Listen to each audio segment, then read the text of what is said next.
Amém. Se assentem. E aí, crianças, tudo bem? Como é que foi o final de semana? Tudo tranquilo? Tudo em paz?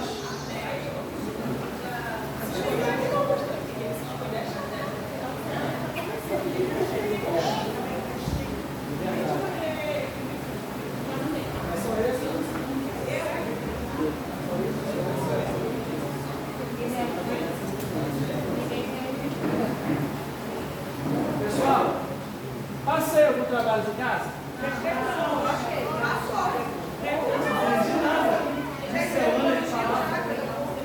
Passei ou não passei? Passou, mas eu não compreendi. Passou já, mas não foi sério.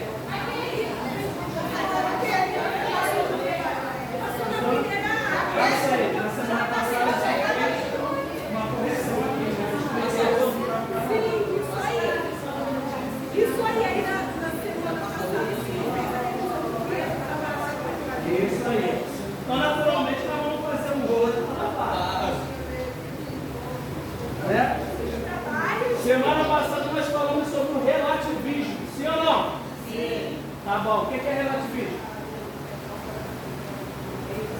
Esse silêncio significa o quê? Que é a geração? Sou corajoso, né? Graças a Deus. Hã? Sempre tem um. Sempre tem um. Fala, Rodrigo. A gente não. Cara, você é surreal. Calado O bem. relativismo ensina isso. Não existe uma verdade absoluta. Dependendo do ambiente local. Sim, não só isso. O relativismo é contra a nossa verdade, como ele consegue encontrar algo bom e é ruim. Então ele relativiza pecado, por exemplo. Para quem segue o relativismo, o pecado não é tão ruim. Tem coisa boa aí, entendeu? E eu me encontrei até hoje, mas eles encontraram. Mas Deus, ele trabalha com a verdade absoluta. Para Deus, verdade é verdade, mentira é mentira, não tem meio termo. Se ensina não. Se ensina não, e o que passa disso? Procedência de Maria. Então, é isso aí. A senhora acha mesmo? É? Vai fazer eu repetir do trabalho de casa, você não me entregou. Então, falamos sobre relativismo. Falamos sobre relativismo. E aí nós entramos em conceitos básicos, que foi o trabalho de casa que eu passei a vocês na semana anterior à passada, né? Aí falamos sobre figuras, temas, isotopia, polissemia, semântica. Fizemos uma breve análise das palavras em negrito do texto de Marcos. É isso? Como pomba, filho amado, Satanás e o vos, de convertei-vos. E foi aí que a gente parou, certo? Porque a Bíblia é um livro diferente.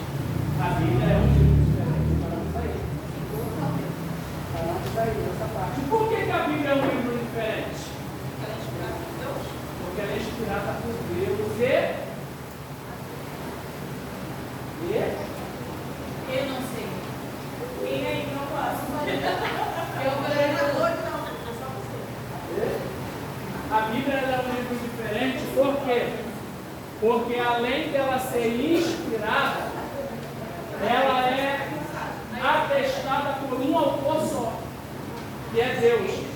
De Gênesis a Apocalipse, a gente tem aproximadamente 40 escritores, mas apenas um autor. Por isso que a Bíblia ela tem uma harmonia que parece que quem escreveu Gênesis escreveu também Apocalipse, por conta dessa harmonia. Mas a harmonia só existe porque o autor da Bíblia é um só. Ok? Beleza? Lembrando que Jesus é a versão encarnada da Bíblia. E a Bíblia é a versão manuscrita de Jesus. Latim escrito à mão. Então a Bíblia é o próprio Jesus. Por isso que o fariseu nunca teve chance com Jesus. Porque toda pergunta que o fariseu, o escriba, o zelote, o essênio fazia era acerca do próprio Jesus. Então eles nunca tiveram chance. Eles nunca tiveram vislumbraram uma certa vitória sobre Jesus. Porque Jesus, ele é a palavra. Não é isso que diz João 1. O que diz lá em João capítulo 1, verso 1? Abra lá, eu vou falar. Eu sou pai de vocês, não. Pode abrir. João 1. Esse negócio é ensinar o peixe para vocês. É a pai para vocês que vão fechar. João 1. Vamos ler junto no 3. Porque aí todo mundo vai manusear. No 3. 1, 2, 3. No princípio era o Verbo, e o Verbo estava com Deus, e o Verbo era Deus.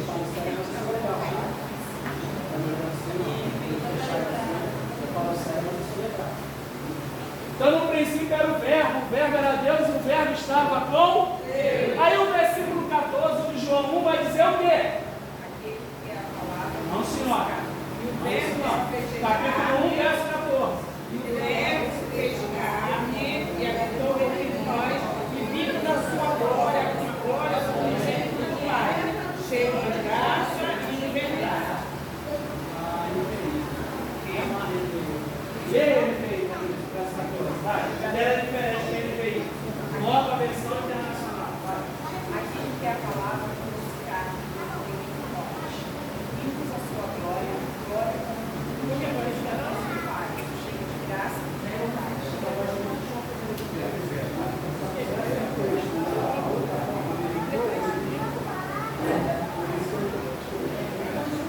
Ficou legal. Então, Jesus, ele era a palavra. Amém ou não amém? Amém ou amém? Amém. Não, amém.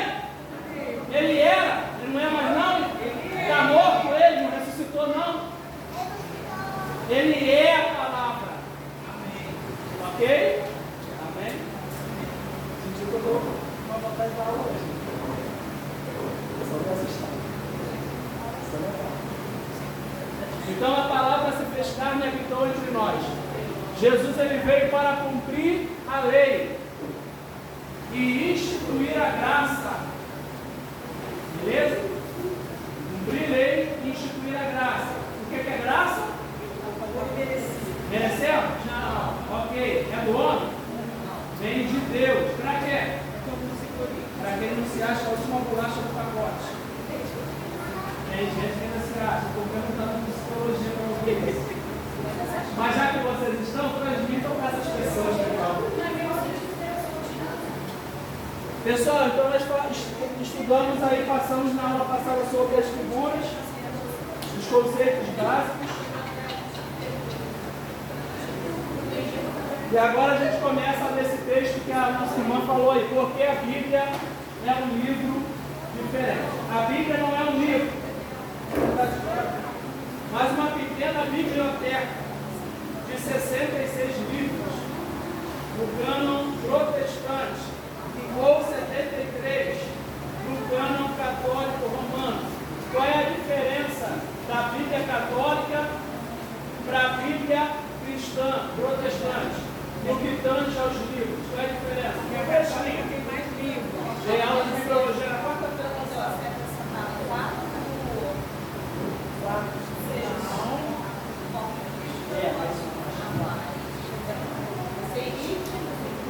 É 66 vezes 4, 37. São 7 livros apócrifos a mais. Pode pegar aqui. 7. Então a gente entende que esses livros são apócrifos. São o quê? Exegese é pesquisa. Então eu tenho que entender o que é apócrifo. O que é apócrifo? Não inspirados. Tem outro nome para apócrifo. Que é o quê? Deuterocanônico. Então, esse tipo de livro, ele pode ter sido algo que existiu ou não, porém não contém inspiração. Por conta disso, ele não entra no cânon dos livros canônicos protestantes. Tá bom? Vamos continuar. Então a Bíblia, na verdade, ela é considerada uma biblioteca, porque são 66 livros.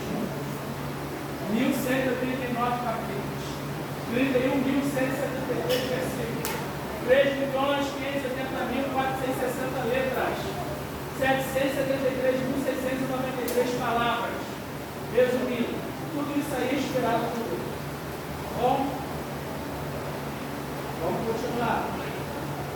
Uma biblioteca de duas religiões, judaica e cristã, de dois mundos culturais diferentes, o oriental e o ocidental, de livros que são provenientes de lugares e épocas diferentes, e eles foram escritos em 3 idiomas, que são o hebraico, o aramaico e o grego. Claro que quando eu coloco como idioma, o aramaico não é bem um idioma, o aramaico é como se fosse o portunhol do hebraico. Naquele período, para você vender alguma coisa, né, transitar na rota comercial, a pessoa que vinha de fora tinha dificuldade de falar o hebraico clássico, que é aquele que não contém vogal. Só que eles precisavam vender e comprar, porque a rota era comercial. E aí o que eles fizeram? Eles criaram o portunhol do hebraico. Qual é o portunhol do hebraico? O aramaico. Então, algumas frases que a gente encontra na Bíblia, que Jesus fez questão de dizer em aramaico, muito provavelmente tinham comerciantes no meio do povo. E esses comerciantes iam levar a mensagem da cruz de forma indireta a outros povos. Então, algumas frases de Jesus em aramaico tinham a finalidade de fazer com que isso chegasse mais longe do que só em Jerusalém. Ficava só no hebraico, né?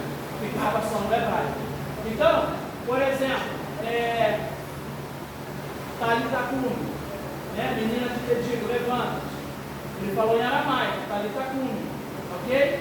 Foi um milagre, a menina levantou, a alma voltou para o corpo dela, certo? E aí quem estava na parte de fora ali, esperando para ver o que ia acontecer, não era só judeu, tinha gente de fora ali. Então quando ele fala Talita Cumi, quem está fora não vê, mas ouve. Quem está dentro não vê o que acontece lá fora, mas está na presença do Senhor. Quem está fora e ouve e tem fé, acredita. E quem acredita, dissemina.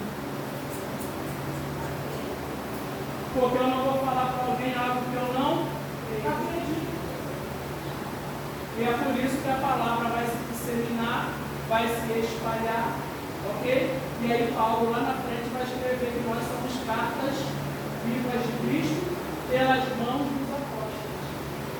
Por quê? Por causa da diáspora. Cada um foi de um canto e levou a mensagem. Beleza? Pergunta?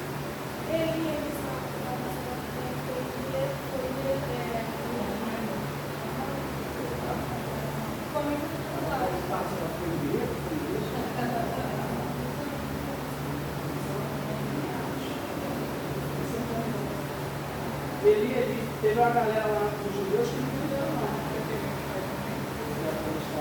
Pensaram que estavam falando de Elias, né? O judeu não entendeu. Por quê? Porque o judeu falava hebraico clássico. E Jesus estava falando no aramaico, que é o portunhol do hebraico. Tá bom? Pergunta? Tem pergunta? Hã? Não entendi. É o corajoso? Isso é legal, gente. Posso estar na você? Vamos lá.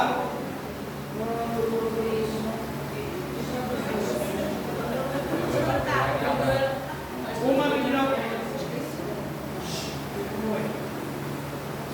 Tá vendo? Não, vai lá, pastor. Vai lá.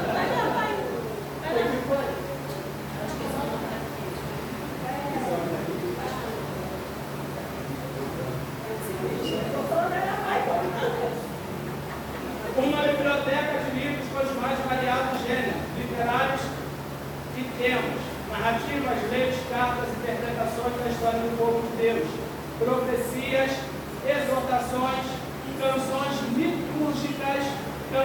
de amor. Outra peculiaridade dos livros bíblicos em relação às nossas práticas de escrever livros é que boa parte deles não foi escrita pela mesma pessoa. Isso, eu vou dizer para você. Nem num curto período. Para ser exato, nem deveríamos chamar os livros da Bíblia de livros, pois isso já nos faz pensar em um tipo muito específico de obra. Por exemplo, o livro de Salmos não se trata realmente de um livro, mas de uma coletânea de orações, poemas e hinos litúrgicos, escritos por pessoas diferentes em épocas e lugares distintos, e usados em diversas liturgias e festividades. Ao longo da história de Israel, os 12 livros dos profetas menores, por sua vez, eram considerados um único livro nos tempos bíblicos, após o escrito, porque eles ocupavam um rolo de pergaminho, um dos materiais de escrito utilizados então.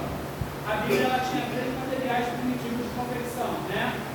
Que era papiro, pergaminho e ostraca. Tá? Ostraca era capa de cerâmica, ou capa de tijolo, tá? Ou capa de barro, onde a pessoa fazia desenho. Ostraca. Vocês tiveram mitologia? Então, provavelmente o professor falou da ostraca, porque realmente a palavra que não é mencionada com muita frequência, vai acabar sendo da nossa mente hoje.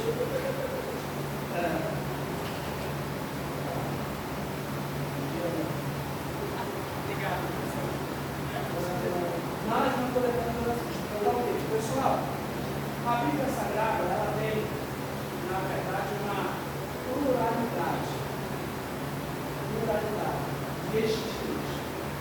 Tá? A gente tem ali os livros escatológicos, a gente tem os históricos, os poéticos, a gente tem as epístolas. Né? Então, cada um dessas categorias, elas têm um estilo diferente de escrita. Tá? Por exemplo, Davi, que foi um dos salmistas, ele escreveu o Salmo de número 142, dentro de uma caverna que ficava em Adulão, num lugar frio, escuro e sujo. Ele desce abatido e ele escreve o Salmo de número 142, e quando ele sai de lá, ele sai liderando 400 homens.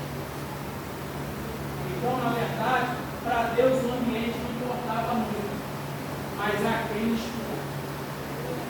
E Davi, ele era inspirado. Ontem eu ministrando lá no museu, uma igreja grande da Botafogo. Grande, mano. 11 almas se converteram, sendo 10 da igreja ali que visitaram e uma pela internet. E eu falei exatamente isso. Eu falei que existe uma pluralidade de escritos, de estilos literários. Mas mesmo sendo dessa forma pluralizada, o autor continua sendo um só. Tá? Então a revelação e a inspiração na exegese é importantíssima. Por quê? Porque você consegue, através da pesquisa, puxar inspirações que pessoas que não estão nem aí para a exegese jamais pensariam. Ok? Jamais pensariam. E isso faz a sua mensagem ser uma mensagem diferenciada. E é muito legal. Quando você tem a humildade para entender que você absorveu o ensino, mas que isso não é seu, você vira uma bomba. Ontem eu cheguei em igreja linda, um monte de carro botado parado na porta, olhei para um lado, para o outro, estava procurando a igreja era aquele negócio, era chique mesmo. Eu entrei com a Bíblia desse tamanho na mão.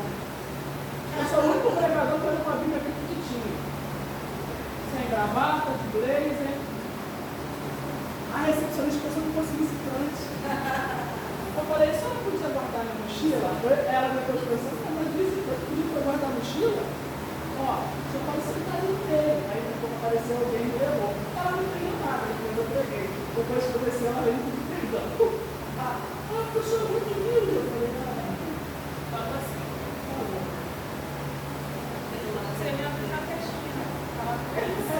Não, mas está ótimo, porque eu gosto realmente de confundir a cabeça da pessoa. Eu sei. Porque de repente a gente já chega. Não, provavelmente era isso. Ela na verdade, de repente, viu até um lado bom, humilde demais para pregar aqui, porque aqui só vem Jesus. É verdade.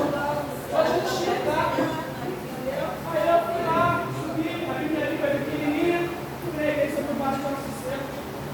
Aí eu preguei que o agente que ia levar o pó resolveu trazer o osso. Eu só gostou.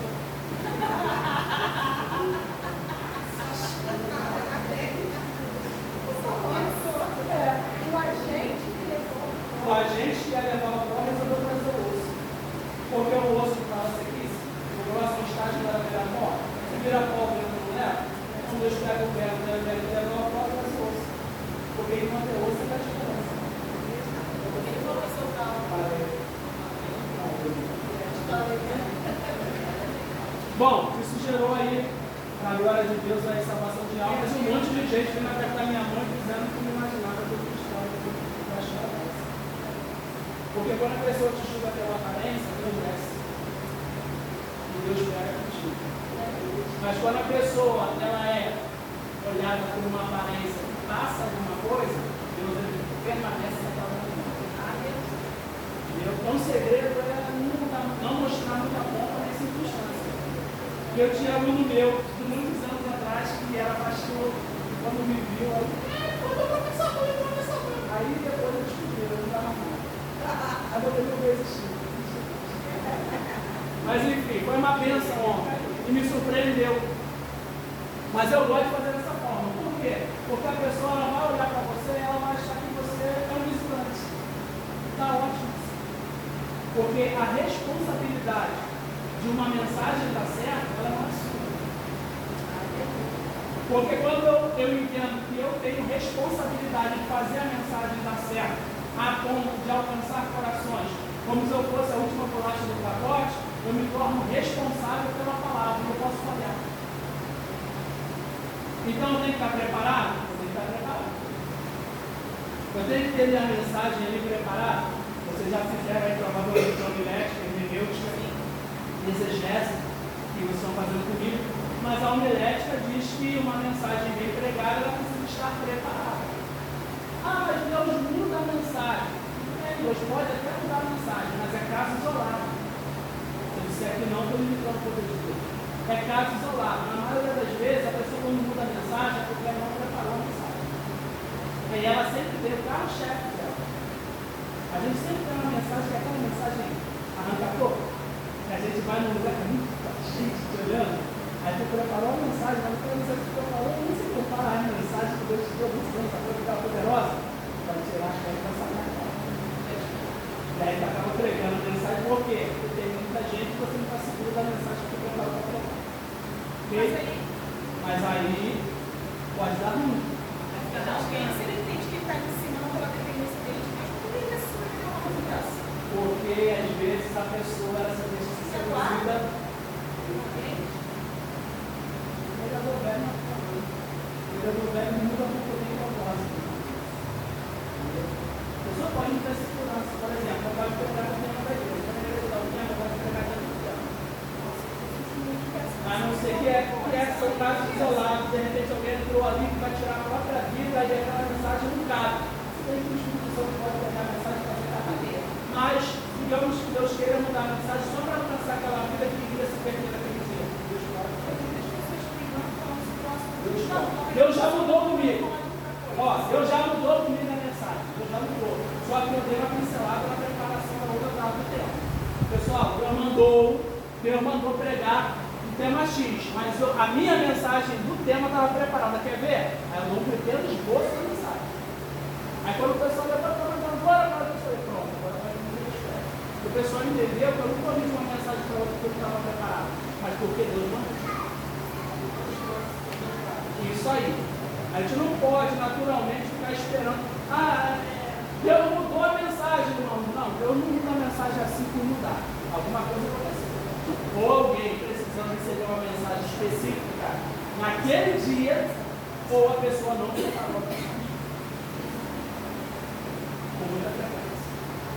Então, preparem a mensagem. Ainda que Deus mude a mensagem, tenha a mensagem do dia preparada. Tá? Tenha a mensagem do dia preparada. No meu celular tem aproximadamente 120, 130 mensagens preparadas. Ali ele vai pedir cola. Mas por quê? Porque eu deixo mensagens preparadas. No final fala, mensagem. Ele é melhor, né, professor?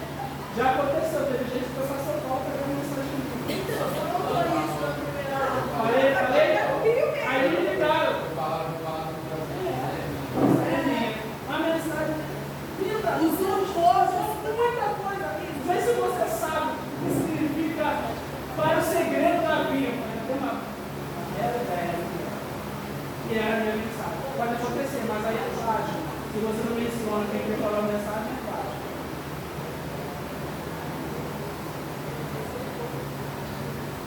Já aconteceu comigo, pessoas me quererem pagar para eu entregar a mensagem pronta. E aí você leva.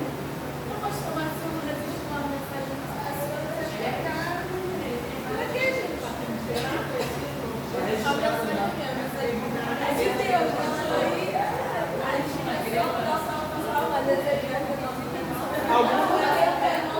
É porque não, mas aí não pode. Não tem problema. Assim, digam glória a Deus. Digam aleluia. Glória a ti. Pegar uma frase ou um trecho de algo que você falou que é interessante, que pode ser aplicado por outro pregador, não tem problema nenhum, desde que você mencione a fonte. Desde que você mencione a fonte.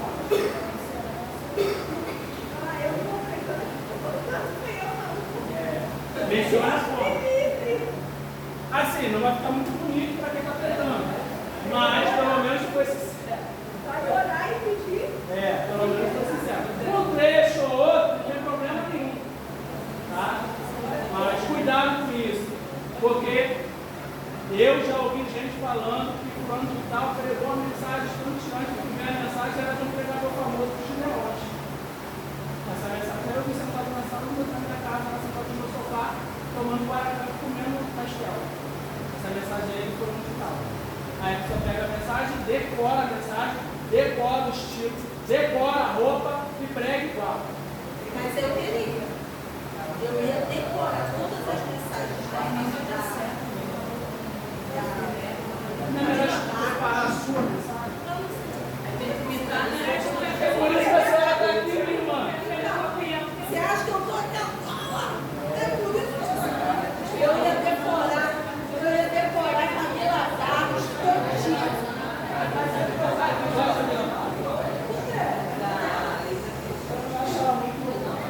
Vamos lá, exegese, meu Deus. Você está aí,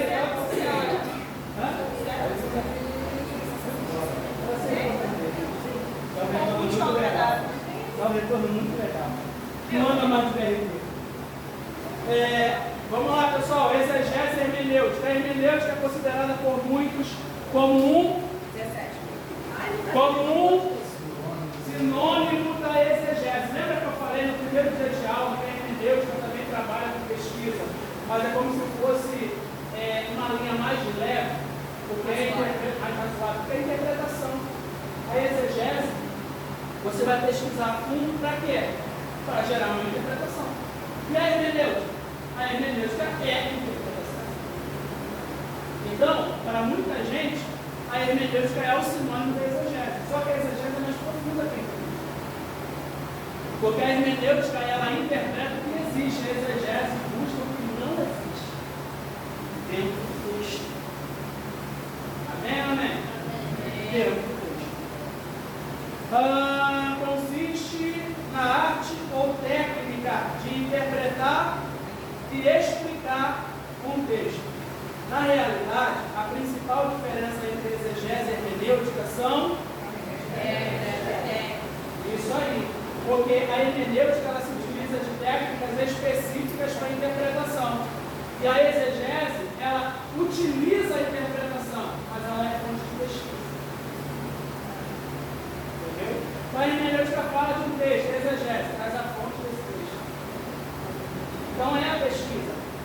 E é a pesquisa que vai enriquecer. Glória a Deus. Está falando? O que eu estou falando dele?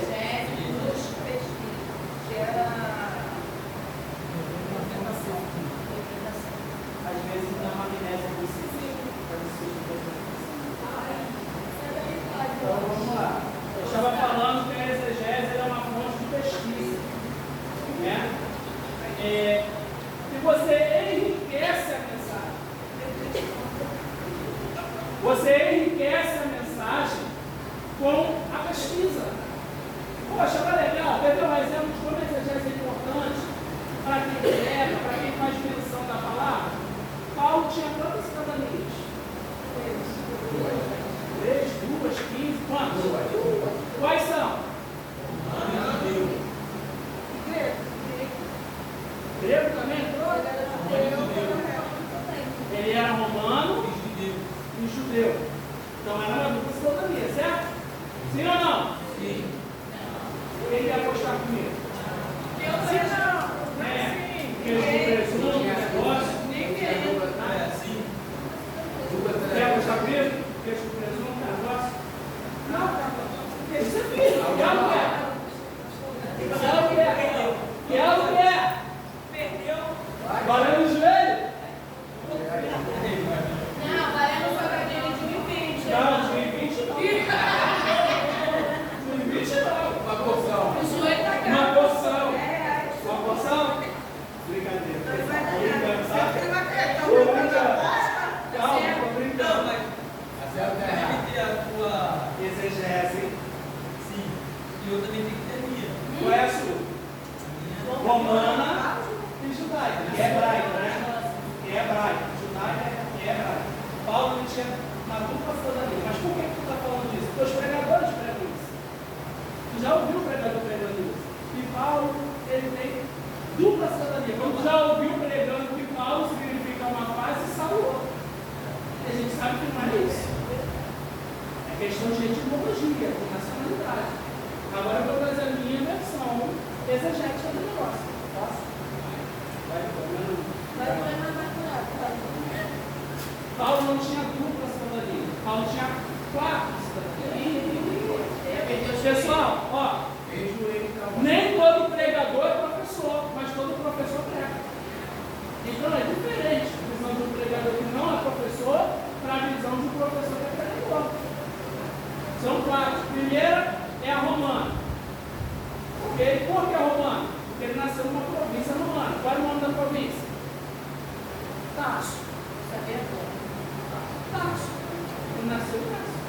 Saulo de Tarso. Então, a segunda cidadania é hebraica. Por que é hebraica? Porque ele é filho de pais hebreus da tribo de Benjamim.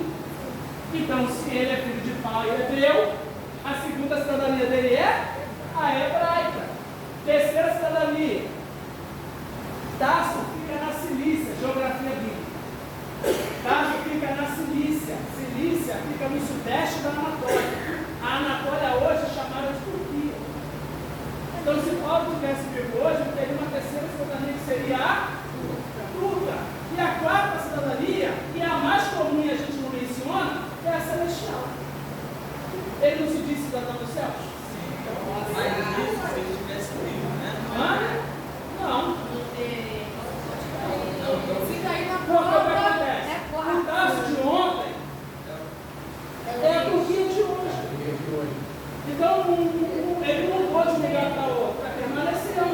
Se ele vivesse hoje, Tarso também seria Turquia. Mas no passado, Tarso também era Turquia.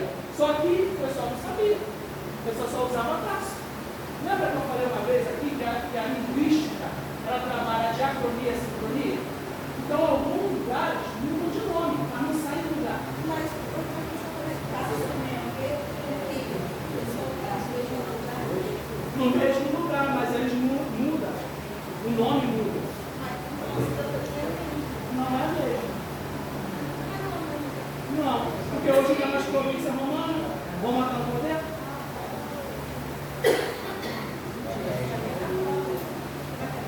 Pode ser. Então, pessoal, quantas cidadanias Paulo tem? Gratidão. 4 cidadanias: romana, hebraica, turca e celestial. E você? Tem quantas? Entendeu, viu? Nós temos 2. Que é a brasileira. Vai, termina. Fala um pouquinho mais alto, porque eu vou mais ou menos. Você viu um estudo de um cara falando sobre isso, vai.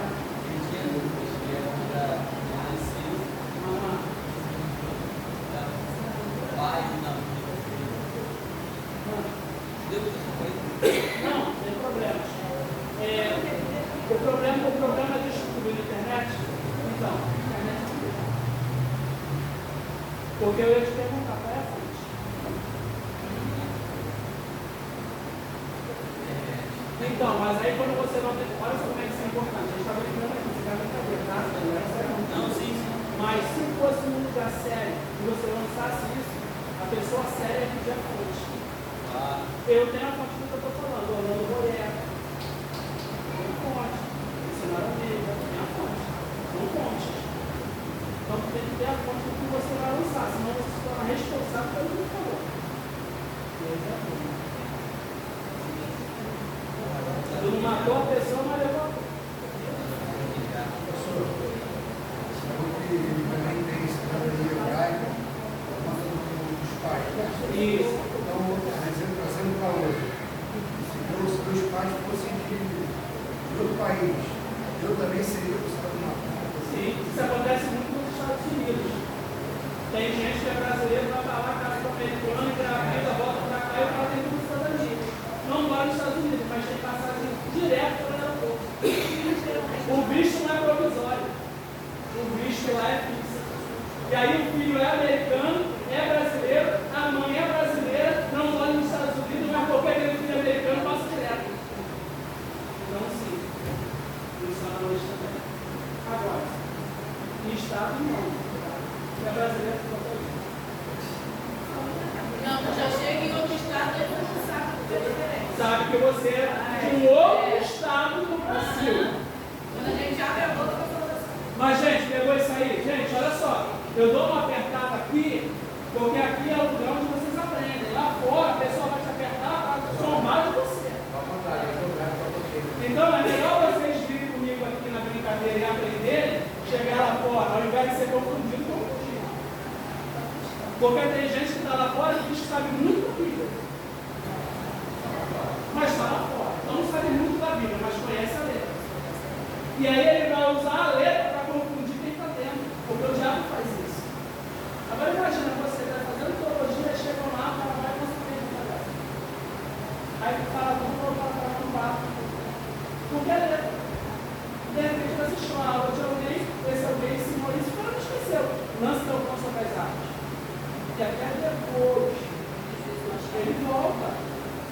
Ensina o menino no caminho que deve andar, até quando envelhecer, não se desviará. Desviar que vai se afastar, desviar que não esquecer. Quem aprende não esquece. É por isso que o crente, quando ele se afasta, o diabo não quer usar ele, o diabo quer matar. Porque você vai cheio de vício para lá. Não deixa eu dizer não, porque Deus não gosta. Ô amigo, não é mais crente não, mas você vai aprender que não esquece não. Deus não está falando isso aí não. Então, a pessoa que se afasta do evangelho, ela se afasta do evangelho, mas leva o evangelho não. E aí ela não vai esquecer certas coisas. E aí para o diabo não serve. Porque você vai se limitar.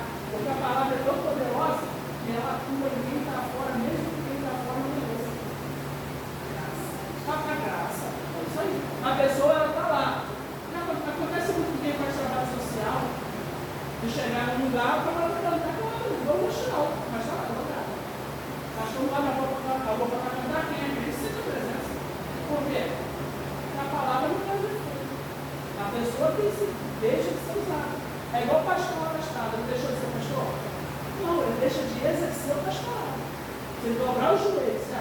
entender genuinamente, quando ele levantar e meter a mão, da unção. Porque ele não entendeu a unção. Ele só está deixando de usar. E é pior. Porque os outros talentos vêm aí. Foi, gente? Chegando a ser, quer levou isso comigo? Vai. Vamos voltar aqui. Entenderam essa questão da exegese, gente? É importante você saber um pouco a mais para te dar base para aquilo que tu vai falar. Vai te dar base para aquilo que tu vai falar. A diferença de eu chegar e falar que isso aqui é uma cadeira e o cara explicar que essa cadeira tem partes de ferro, partes acolchoadas. Essa parte acolchoada é de uma marca X, veio de um lugar X no estado brasileiro. Você se torna um cara qualificado, diferenciado. E aí você tem os pregadores normais, comuns, que é aquela galera da farofa, né? Que junta tudo, com a galera de dentro, joga uma linguiça, faz uma farofa, bota o tempero, o povo come e gosta. E tem a galera que prepara uma boa comida. Essa pessoa que prepara uma boa comida, ela vai ser, ou ele vai ser um pregador diferenciado. As pessoas vão falar dessa. Tem gente que nem gosta de você, mas vai falar de você. Não, tal. Eu nem gosto muito dele, não, mas tem que dar a mão para uma fora, camarada aí, se for falar, senão você fala para muito complicado. Por exemplo, eu fui na igreja ontem, tinha, sei lá, falar de 500 pessoas. Um camarada que prega para uma igreja dessa, o cara vai tremer. Porque ali embaixo, nem todo mundo é leigo. Eu já ministrei essa mensagem em outros lugares e enfermeiro chegaram para comigo. Na recepção. Eu sou enfermeiro, trabalho com isso, estou certinho, mas eu estou certinho. Eu não estou falando, estudei. Não é MS, vou lá buscar. Pô, socorro, vou falar de sangue. Plaqueta, bloco vermelho, bloco branco, sem saber o que eu estou falando. Aí vem uma enfermeira, não fica, vai estar comigo, vai dar vida, porque eu disse assim, não queria nada. Então, eu estudo a ciência para juntar com a Bíblia, e aí eu pego quem é crente e vou aprender também. Eu não preguei sobre o barco que virou sala de aula, eu preguei sobre a proa, a popa e a meia. Tive que estudar, porque a proa é a parte da frente, a popa é a parte de trás, e a meia nau fica no meio, para eu falar aqueles três tipos de crente, o que tem fé, o que tem medo e o que está perdido. Quem tem fé vai para frente, quem tem medo vem para trás, quem está perdido fica no meio. Está preocupado. Mas o vento solta com os três. Amém. Vai pegar uma pessoa que tem conhecimento de navegação, aí você falou a pessoa vai chegar e vai me questionar. Porque é mais fácil questionar do que adorar. Então, sim, eu faço dessa forma. Eu não ministro sem preparar a mensagem. Aí, quando é pego de surpresa, isso aqui que eu tenho mensagem preparada só no celular. Eu nunca vou saber disso. A pior coisa que tem é você dar uma oportunidade para o obreiro para falar assim, acontece o seu Deus. Ele está dizendo assim, não sou competente para ter oportunidade. É isso que ele está dizendo. Porque o obreiro tem que estar preparado para a pressão que ele vai ser.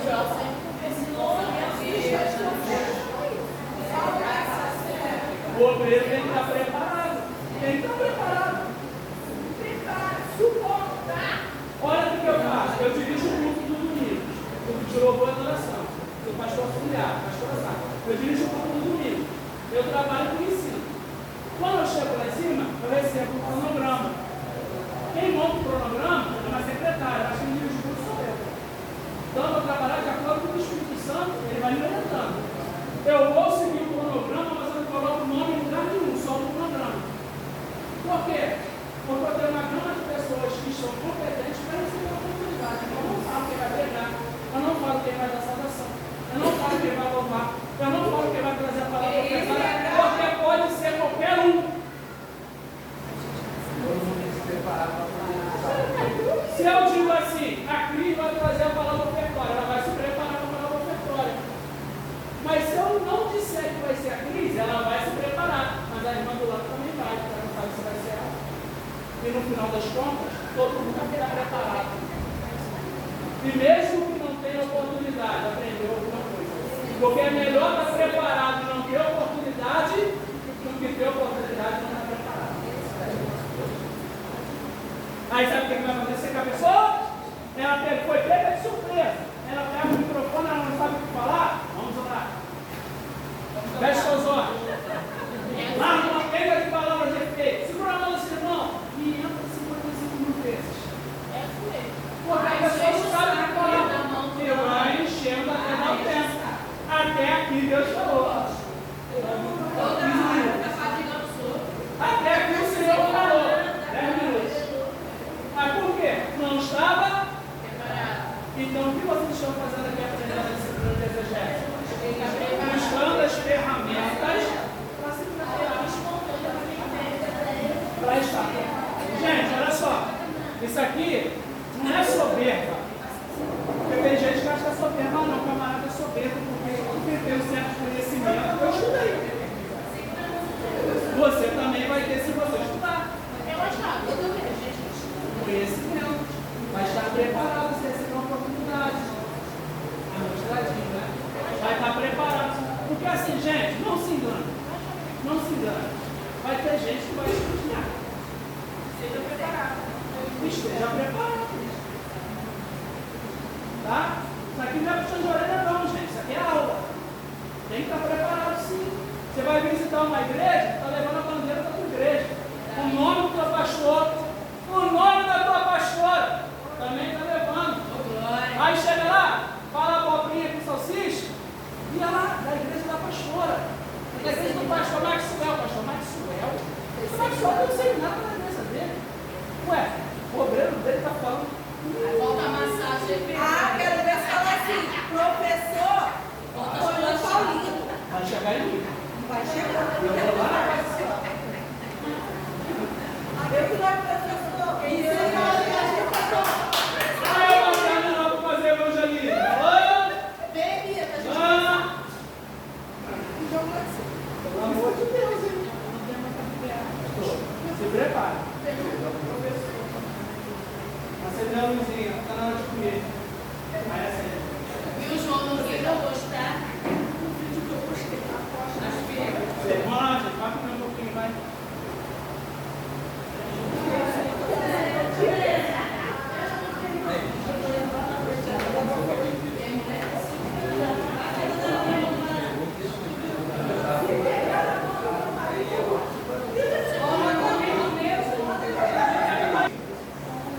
Vou tacar o giz, hein? A exegese tem essa finalidade. Ela gera suporte para aquilo que você vai falar.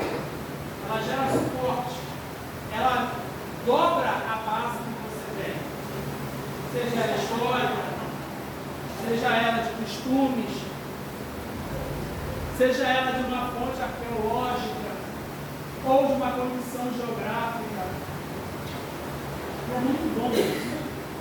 Quando você entende um pouquinho de cada coisa, a tua mensagem ela fica mais rica ainda. É muito legal quando a pessoa chega para falar, por exemplo, semana passada eu falei de Amã e Papá, que era o ministro de Damasco, falei de Naamã. Que Naamã reclamou porque o Jordão era cheio de lama. Só que quando você faz a pesquisa, a exegese, você descobre que Amã e Papá eram rios livres, mas não tinha peixe. Se não tem peixe, não tem vida.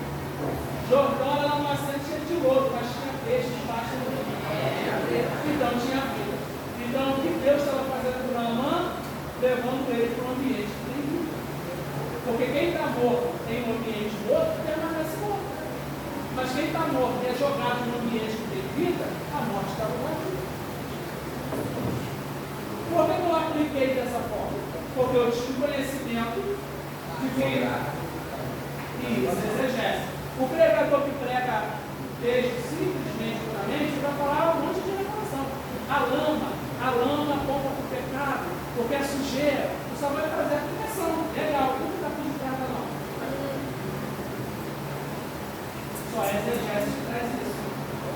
Quem não gosta de estudar não aplica a exegese.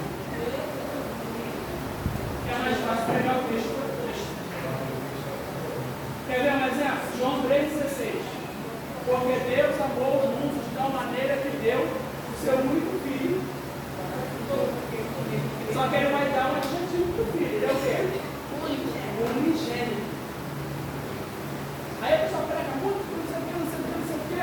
Aí fica um monte de interrogação na cabeça de estudo. O único filho é o também do seu filho? Por que ele é único? Por que ele é único? Tem filho por adoção, tem filho por eleição. Eleição é Israel. A adoção somos nós. Mas João está dizendo que ele é único. O único qualquer. Mas a gente sabe que ele foi gerado de dentro do próprio Deus. E Isaías explica isso. O menino e o filho. Não é artigo definido. Ou é artigo definido. O menino poder falar de parte estacional. Poderia ser qualquer outro. O filho fala do poder de Deus, fazendo com que o filho dele fosse plantado vivo no útero de Maria.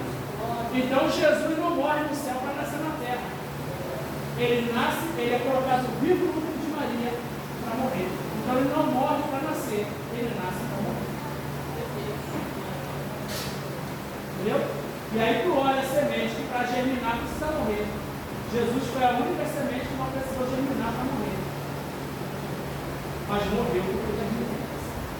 Então você aplica. Você consegue aplicar para você ter conhecimento da exegese, da profundidade do negócio. Então, você consegue buscar. Gideão, tema de mensagem de um monte de gente. Estamos falando de exegese. Gideão, a Bíblia diz que ele malhava trigo no lagar. Só que a gente sabe que trigo não se malha no lagar. Trigo se trabalha na eira. Por que o Gideão levou o milho para lá? Porque ele estava querendo ficar escondido? Não, porque ele era valente. Ele é valente das histórias, a não ser que seja uma estratégia. Beleza? Porque se não fala que ele está querendo ficar escondido, vai precisar de um monte de coisa. Olha, medroso. Não, foi estratégia. Aí tu vai descobrir que a eira é uma porção lisa cimentada de 8 por 8 e que ficava exposto. Todo mundo via. Só que aquele período era um período em que os inimigos entravam dentro de Israel, matavam ovelha, matavam jumento, matavam boi e esmagavam tudo. Aí tu trabalhava, não levava. Ele não precisava. Aí tu aplica. Tem gente que não quer o que você quer, só quer que tu tenha. Não quer que nunca a pessoa seja melhor do que ele. Viu? Mas por quê? Porque eu tenho conhecimento do contexto. Aí tu descobre que a eira fica exposta, todo mundo vê, mas o lagar ele fica escondido entre as rochas. Rocha, pedaço, figura de linguagem, Jesus.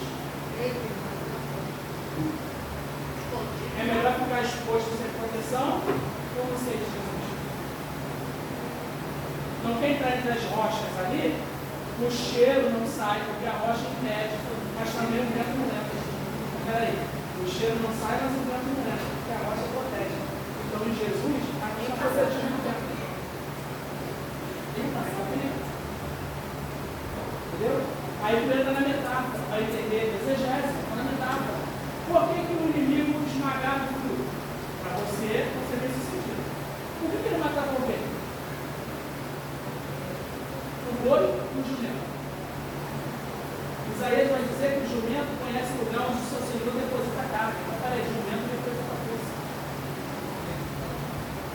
Se tem uma coisa que o inimigo gosta de minar na vida do crente, é a força que o crente tem que orar. Ele vai minar. Por que a ovelha? João 10 vai dizer que quem é a ovelha conhece a voz do pastor. E segue. Então a ovelha simboliza a obediência. Então o inimigo, quando mina a força, ele mexe com a obediência. Aí o crente que obedecia, passa a desobedecer. Aí vai para o boi. Por que eles matavam o boi? Porque o boi simboliza o vinho. Lá em Minas Gerais, o carro mais simples de boi tem 2 bois. Um velho e um novo. Por que um velho e um novo? Porque o novo tem a força, o velho é a experiência. É por isso que o novo puxa mais o velho. Por isso que o carro do boi não está reto. Porque enquanto o novo puxa, o velho segura. Por isso que uma igreja bem sucedida ela só vai ceder esse serviço se ela tiver ancião e jovem. Uma igreja só de jovem não vai ceder esse serviço. Uma igreja só de ancião também não chega lá. Então tem que ter ancião e tem que ter jovem. Por quê? Porque o jovem tem a força e o ancião. E sabe o que isso gera na igreja? Entendeu? Aí tu entende por que o inimigo queria matar, que ele entrava em Israel, matava o jumento, matava a ovelha, matava o boi e matava tudo. Porque sem obediência, sem equilíbrio e sem fazer força, isso gera força.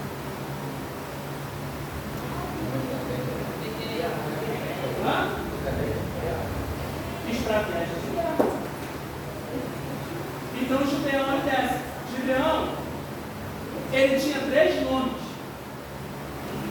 Tinha 3. Quantos nomes? 3. Pode ser aí. 3, 4, 5, 6. Tinha 3 nomes. Há uma mensagem que eu ministrei, está guardada lá. O nome de nascença dele era Gideão. O nome que ele adotou, porque ele derrubou, que ninguém derrubava, foi Jerubal. Porque ele vai derrubar o Roshida, ele vai jogar por terra Baal e Axé, que era uma família de ídolos. Baal era o homem, na visão do Cananeia, Axerá era a mulher, e o resultado do entrelaçamento deles era o Roshida. Por isso que toda a casa de Israel tinha um Roshida. Era um pouco de árvore. Roshida. E aí ele vai fazer isso, ele vai entrar no jardim de postes vivos e ele vai derrubar tudo. Aí a galera vai para cima dele, mas o pai dele vai dizer assim, ué, Deus, deixa eu defender sozinho. Aí eles vão mudar o nome de Gideão para Jerubal. Jerubal. J-E-R-U-B-A-A-L. Jerubal. Porque Jerubal significa cortador. Que foi o que ele fez. Então ele nasce Gideão, recebe o nome de Jerubal. Entendeu isso ou não? Entre os familiares era Gideão. Entre os idólatras era Jerubal. E entre os inimigos do vale era o pão de cevada tostado que desce do céu. Tudo isso significa o que? Portador? Esse Portador, nome é um nome povo também.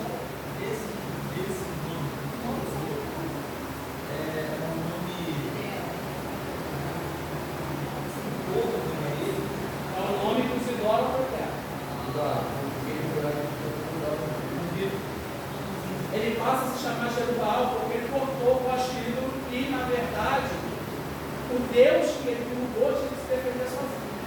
Então ele ganha esse nome, porque Jerubal significa cortador, que é o que ele faz. Ele entra no jardim do Baal e corta o rosto. Que era um pouco já. Naquela época, todo mundo chegava no ponto da agricultura. Na mitologia cananeia, a chuva era o resultado do relacionamento sexual de Baal e Axerá. E o que nascia eram filhos. Então o povo idolatrava árvores. Esse era o período que ele desapareceu no cenário. Gideão no período de juízes. Mas isso tudo só é possível saber, não é porque só tinha uma colagem no pacote não, porque eu sentei aqui. Eu fiz a exegese do texto. Quantos homens se juntaram a Gideão? Se eu disser para vocês que foram 302. Gideão teve 302 soldados. 300 visíveis e 2 amantes. 300 pouquinhos escuros. Quem eram os 2 amantes? Não, Vou fazer exegese. Posso falar aula? pode fazer. Ele teve 2 soldados. Heresia. Não. Conhecimento. Quais foram os 2 soldados que Gideão mais usou? Mais fortes. Hã? A neblina e o eco. A neblina e o eco. É porque o barulho parecia demais. Pessoas. Viu como ele tinha?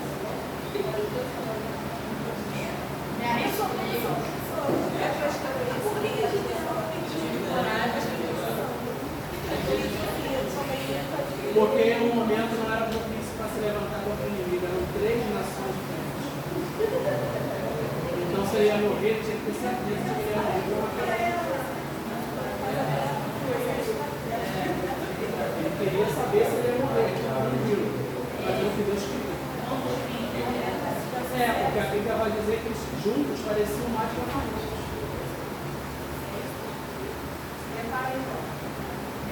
O marco da família. Não era muita gente. Gideão saía com 300. Aí 300 se juntam a Gideão. E dois Deus dá para Gideão. Foi Nevinho e ela. Agora, como é que isso funcionou? Um dia outra coisa. Vamos ser amado, apostado que desce do céu.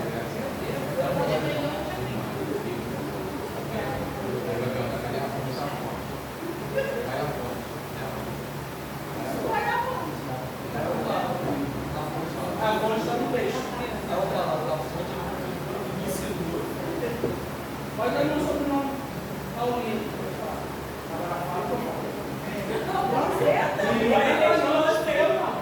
Eu te acho. Mas exatamente. Porque o texto fala isso.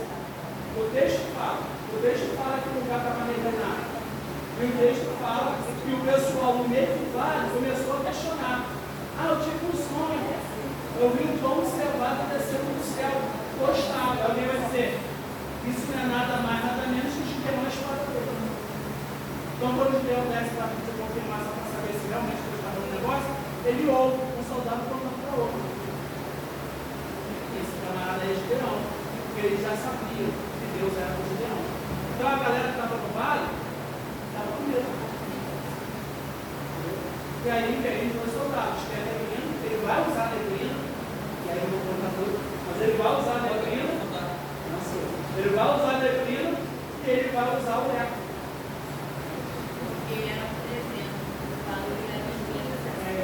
Tudo que eles fizeram se reproduziu. Jogaram quebrados, tocha acesa, então mesmo.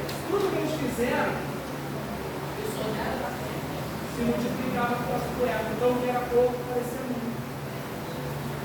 E aí. Então não é multidão, né?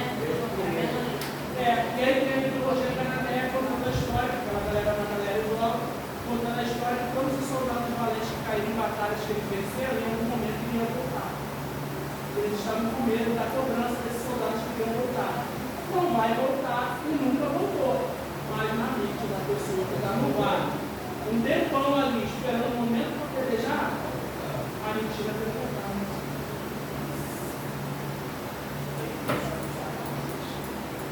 E aí é aquilo, quem tem medo tem coisa de mulher.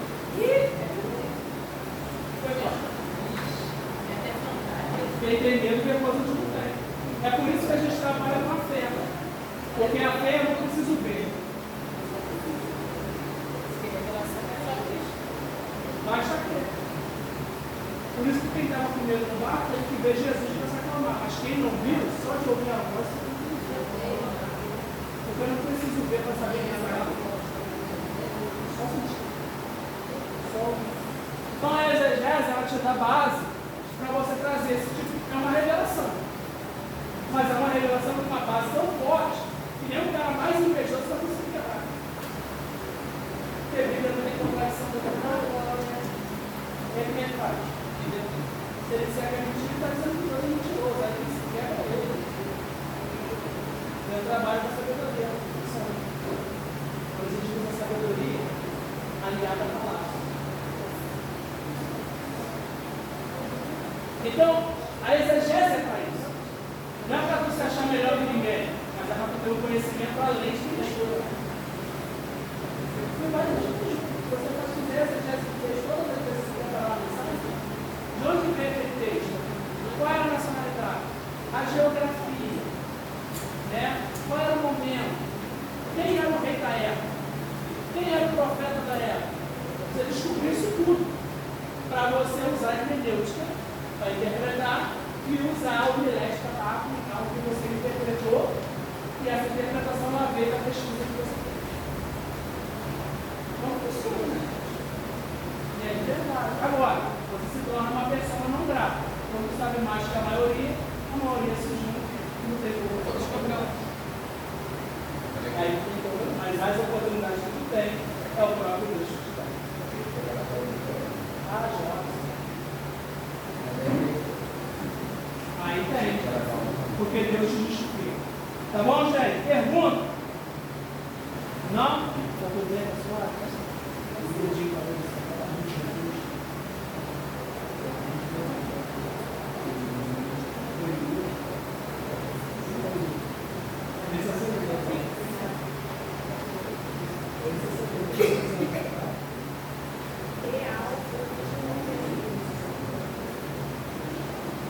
Vamos lá? Vamos caminhar para o final aqui.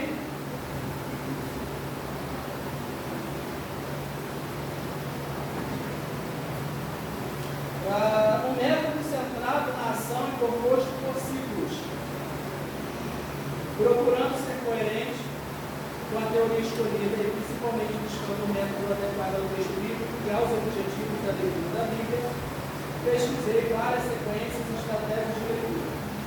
Aí eu usei o camarada Júlio Zabateiro, que me deu o norte, pois esse método foi testado muitas vezes em classes de exegese, isso é o próprio Júlio, e em grupos de estudo bíblico e em discussões com colegas. No ensino da exegese, com linguistas e filósofos. Chegou-se, assim, à formulação que eu apresento nessa apostila. Um método cujo centro é a compreensão do sentido da ação que se realiza através de ciclos que giram ao redor do centro e se complementam mutuamente ao mesmo tempo. A escolha e a ordem dos ciclos não é aleatória, ou seja, não é de qualquer maneira. Tem aí uma sequência. Então, seguem-se 3 princípios. Começamos com os procedimentos mais simples e fáceis e caminhamos progressivamente aos mais complexos e difíceis. Então, aqui é o primeiro princípio. Você começa com aquilo que é mais tranquilo, para chegar naquilo que é mais complicado. Tem gente que começa com o mais complicado. A pessoa que se converteu, ao invés de ler o Evangelho, depois de ler as epístolas, depois de voltar lá para a Gênesis, vai ler Apocalipse. Aí pronto. Aí quando ele lê que da boca do homem saiu uma espada afiada, ele, meu Deus, espada afiada. E só tinha gume, não tinha cabo? Por que isso? Ele estava com a veste salpicada de sangue e o nome pelo qual se chama a palavra de Deus. O que é isso? Os outros estão perdidos.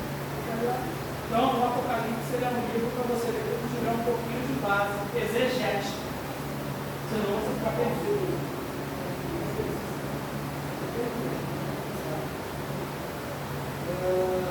Então, começando pelo mais fácil e progredindo até o mais complexo. O segundo princípio, derivar das teorias que fundamentam o método, os ciclos e as perguntas que os compõem sintetizam todo o amplo espectro de questões que a teoria semiótica do texto desenvolveu, voltando no apoio da teoria da ação e da sociedade. Tem um canal chamado Cultura, que ele diz que o que move o mundo não são as respostas, são as perguntas. Então, quando você lê o texto, você tem que fazer perguntas para esse texto. E você tem que procurar as respostas para as perguntas que o fez para aquele texto. Vou dar um exemplo. João capítulo de número 9, século de nascença. Era um dia de sábado, Jesus estava passeando com os discípulos, todo mundo parado, descansando, sábado não mexe com nada. Aí o discípulo pergunta: quem pegou para que esse nascesse cego? E esse lá fala isso. Ele visitaria a maldade do pai, do filho, da terceira e quarta geração da criatura dele. Então a galera cresceu acreditando que deficiência era a consequência de pecado. Ou do pai, ou da mãe, ou dele mesmo. Por isso o discípulo pergunta. Não é uma pergunta aleatória. É uma pergunta baseada no que está escrito em Êxodo, ou seja, na lei. Eles tinham argumento. Aí Jesus vai dizer: nem o pai pecou, nem a mãe, nem ele. Mas isso aconteceu para a glória. Aí o que ele vai fazer logo depois? Vai cuspir.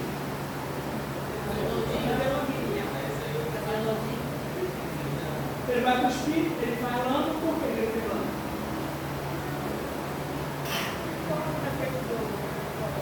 Sim, senhora, porque a lama, na verdade, é a junção do pó com a água.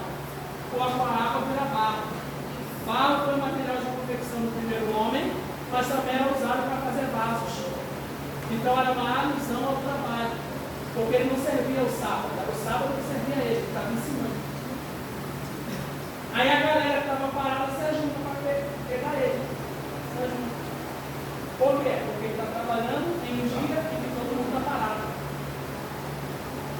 Porque quem está parado não quer que quem está parado trabalha. Então quem trabalha com quem está parado, mexe com quem está parado. Porque se começa a trabalhar, quem está parado não tem desculpa para ficar parado. Então ele se levanta para questionar quem está trabalhando porque ele queria ficar parado. Aí o que acontece? Jesus pega o outro. O cara não vai sair de nascença? Precisava de lama na cara? Mas eu não estava vendo nada. Ele nasceu assim, cego de nascença. Nasceu. E aí, entra a exegese. Primeiro que ele fez isso para quebrar o conceito do sábado. Beleza? Ele pega o outro e ele joga na cara. A Bíblia diz que ele vai trabalhar. E ele não vai fazer carinho. Ele vai dar uma ordem. Não tem carinho. Levanta e vai se lavar no tanque. Qual tanque? Isso é. E aí quando eu abro o parede, vou enviar. Vai ao mercado. Só que o tanque de Siloé era um tanque privado, particular. E a água de dentro desse tanque era uma água oriunda de uma nascente do Jordão. A água era pura, virgem. Ela só era mexida por um sacerdote em dia de festa, com um vaso de ouro nos ombros em procissão. Agora imagine o cego de nascença. Todo mundo acha que está cego porque nasceu de errado, metendo a mão em algo que só o sacerdote não tinha. Aí vem uma outra pergunta, que é o que a gente está estudando aqui. Como é que um camarada que foi largado ali, cego de nascença, vai encontrar o caminho? Porque o tanque de Bethesda era popular, todo mundo ia. Mas o seu era privado. O tanque privado, ele é particular. Se ele é particular, não tem cara. Quem vai abrir para o céu?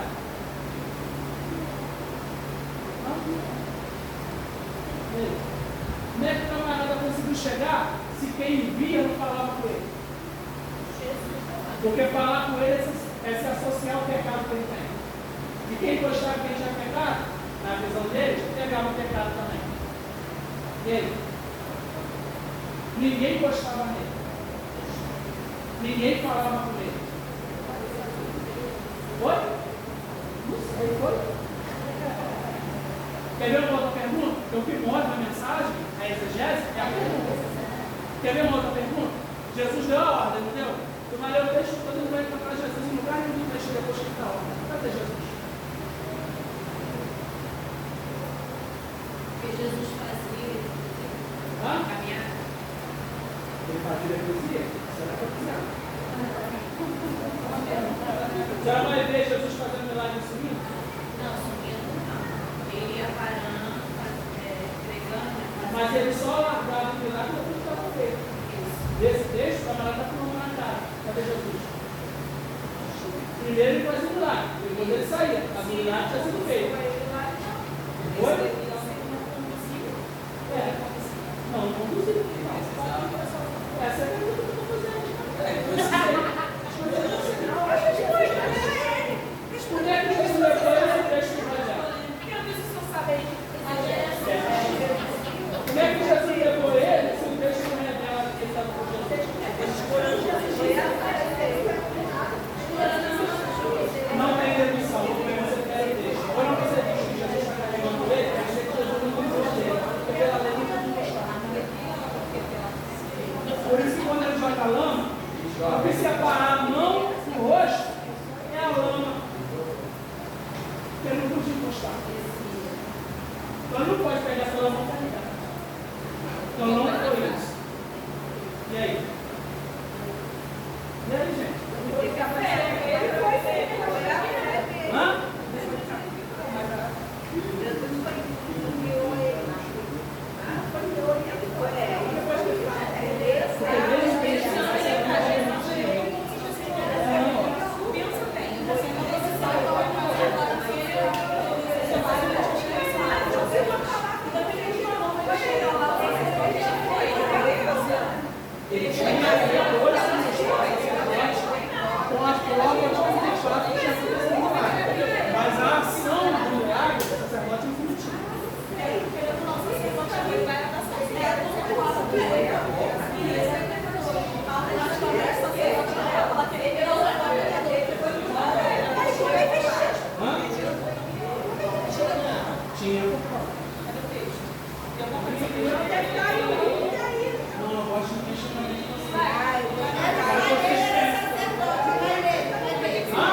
Ele revestia, cumpriu um propósito e retirava. Ele só desceu para ficar.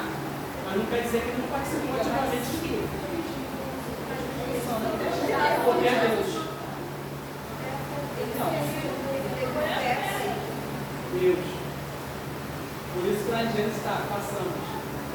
Na terceira pessoa. Não, mas a ideia é que vocês pensem, eu preciso que vocês pensem, porque é o texto que vocês veem. É o texto que você vê pregador pregar. Já viu algum pregador pensar nisso? Como é que o servo de nascença vai chegar num tanque privado? Está fechado. Privado é particular.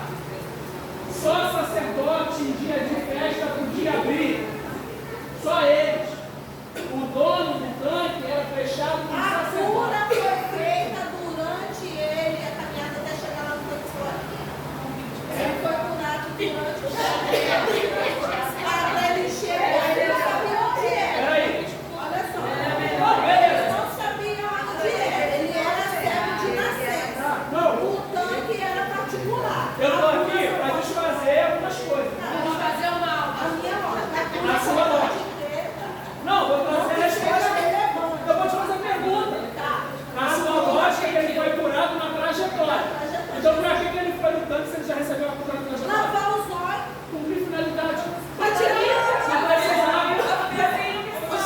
precisava. Pessoa ali no Brasil, não vê até tudo, menos na chave. Hã? A fé é o quê?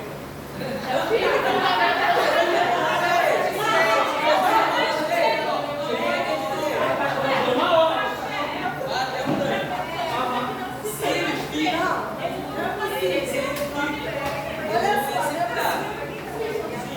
Mas agora ele vai.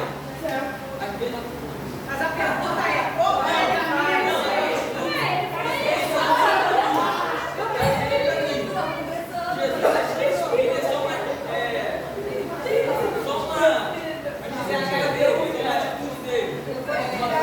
Tá tudo bem, né? Tem que acompanhar.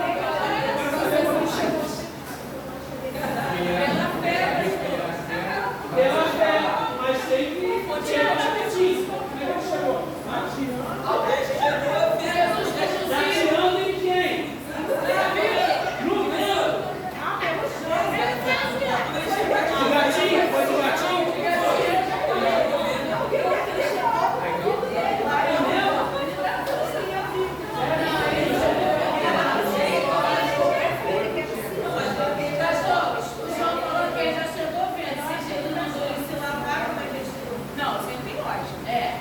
Ele não pode chegar. Porque quem vê lá. A cara levantou a questão. Gente, ó, só para entender, deixa eu explicar para vocês. Vou explicar logo. Eu gosto desse negócio. Vocês estão pensando, essa é a ideia. O que acontece? Ninguém queria falar com ele. Ok? Jesus jogou a lama e ele desaparece do cenário. Porque a ordem era que o cego se levantasse. Jesus, quando se trata de criação, ele usa dois verbos. Verbo parar e verbo passar. Verbo parar é criar algo a partir do que não existe. E o verbo passar é criar algo a partir de algo que existe. Então, aquele menino, ele era cego de nascença. Nunca teve visão. Então, o verbo é parar, que é algo que não existe. E aí ele vai usar o verbo passar. Ele vai pegar a matéria-prima que já existe para poder criar algo que ainda não existia. Beleza? Então, ele vai trazer algo que não existe. Isso aí. Só que o que acontece? A ordem foi, levanta. Só que aquele servo, ninguém tinha ajudado ele em momento nenhum. Era a oportunidade que ele tinha. Ele não ia ter outra. E ele aproveita a oportunidade. Ele se levanta. Ele vai para a direita, ninguém fala nada. Ele vai para a esquerda, ninguém fala nada. Ele volta, ninguém fala nada. Porque ninguém quer ajudar o cara. Porque ele está em pecado, né, nos outros judeus. E para o judeu, o pecador é para ser atirado. Ok? Jesus subiu do cenário. Está todo mundo vendo. É dia de sábado. Quando ele acerta o caminho, ele vai acertar o caminho uma hora. Alguém grita, não vai por aí não. Por quê? Porque quem está vendo sabe que ele acertou. Está entendendo isso? Viu como é que você pegou? Passa baseado na crítica de quem não queria que ele chegasse, ele criou um mapa até o tanque. E aí, quando ele chega no tanque, não tinha portão? Ele conhecia o sacerdote? Porque o sacerdote era amigo do dono, e o dono do tanque tinha a chave.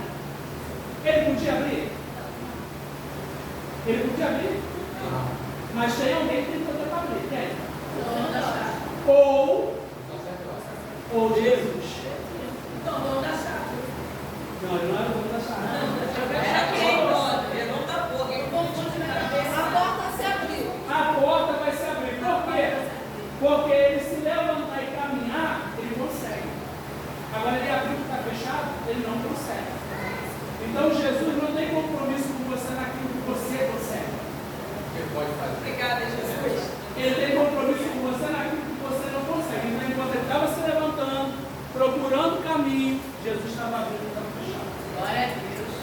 Então, quando ele chega lá, no mapa da crítica, que ele mete a mão no portão, o portão abre.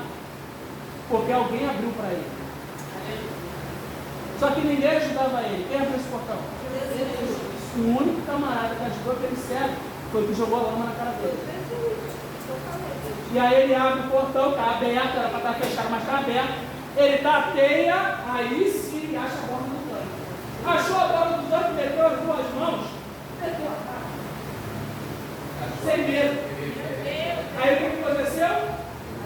O que era limpo ficou sujo. O que era certo. E aí quando ele sai do tanque, vendo, quem criticou na ida, está falando. Por isso que quando ele vai para casa, porque enquanto era cego, nem casa tinha. Depois que viu, apareceu a casa. Não vou mais visitar ele no lugar que ele está, porque agora tem casa. Aí o chefe vão lá e fala assim, agora para Deus, ele vai para Deus. Ele tem agora que não é pecador. Aí ele fala, se é pecador, não sei. Eu sei que eu era certo. E eu acho que ele. Lá mais neto. Pode pegar.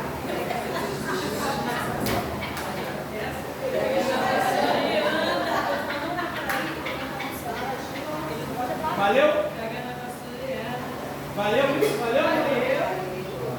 Valeu? Outro? Isso é relativo.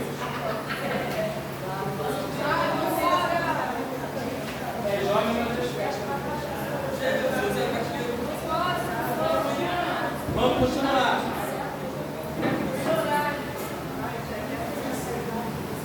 Vai embora?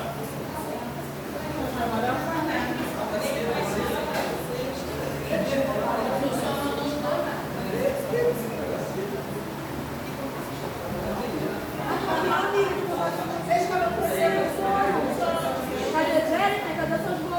profissional? Quando quiser fazer uma trança, eu faço. Estou 7 e 9. Mas Deus abençoe.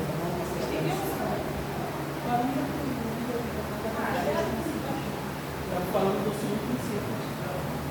Gente, a gente parou aqui no segundo princípio, que são as perguntas que a gente faz para responder. Eu fiz mais 4 perguntas para vocês.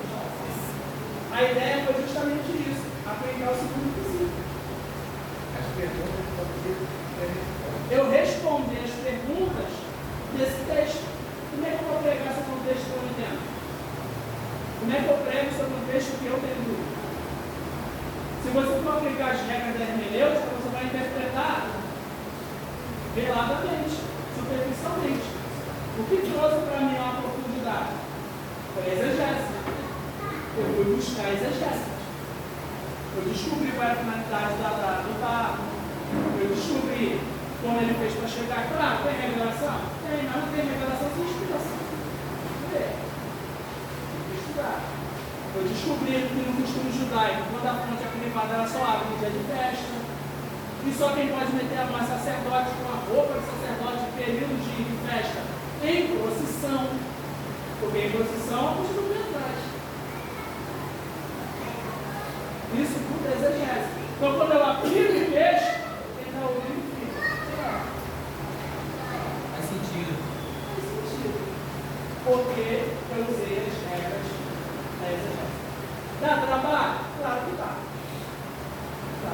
É mais fácil pregar superficial? É. Você dá um monte. Entendeu? Mas a mensagem fica muito mais rica. Tu vai embora para casa e fala outra mensagem.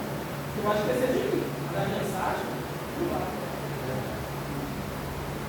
Porque eu usei as regras da exegese e eu fui mais fundo do que a maioria das pessoas costumam. E isso é a disciplina da exegese. E isso é aplicar a exegese. Mas está no segundo princípio, está em 5 ciclos. Ok? Que são perguntas. Por isso que eu fiz um monte de perguntas. Não é porque eu sabia que queria tirar uma nota com vocês. É isso não.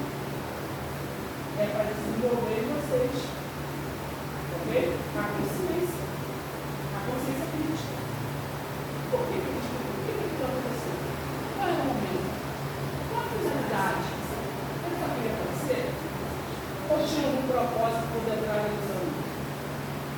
São perguntas que você, quando prepara a mensagem, quando vai falar alguma coisa da parte da Bíblia, tem que saber. Porque a pergunta que você faz não é uma pergunta que você faz para alguém responder, é para que você mesmo seja impelido, porque a pergunta te deixa entusiasmado para quem quer saber a resposta. Viu que eu fui fazendo pergunta e você fala, fala logo, professor. Eles queriam saber a resposta.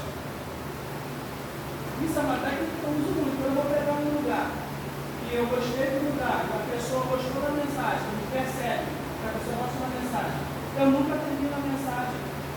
Eu chego no finalzinho dela, eu lanço o pedaço da revelação, dependendo da hora, eu lanço o pedaço da revelação, a pessoa abre a boca para comer, eu tenho que comer. O que isso vai fazer? Porque as pessoas ficam curiosas para saber o que aconteceu. Isso vai gerar um outro convite. Por mais tempo. Aí vão me respeitar a próxima vez.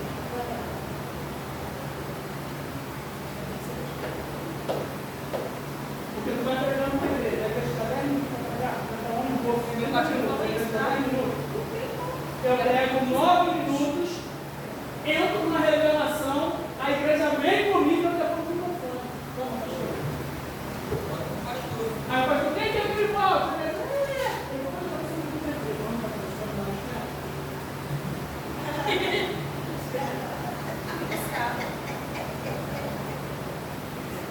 Vai me dar mais tempo? É 10 minutos não dá. Aí quando eu volto, ele dá uma hora. Ou o famoso fica à vontade. Não, fica.